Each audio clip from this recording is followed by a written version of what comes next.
Pag-usapan natin ang mga financial challenges natin.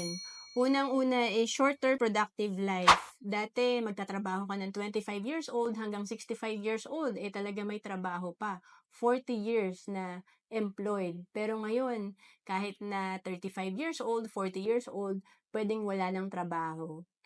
And pangalawa, uncertainty and insecurity. Ibig sabihin, marami talagang underemployed and meron ding unemployed or underpaid kasi nga, 'di ba, una-una may automation na. So marami na rin talagang nawalan ng trabaho. And of course, nagtitipid talaga yung mga company kaya more on system na yung ginagawa nila. And pangatlo, struggling small business. Maraming nagnenegosyo pero marami na rin talaga ang nagsara, especially nung nagkaroon ng pandemic. And sabi nga dito, the next crisis in our lives is the retirement crisis.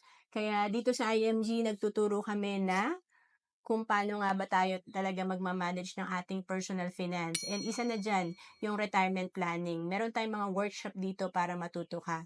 To know more about IMG, message mo lang ako sa FB, Joanne Cedes Capistrano.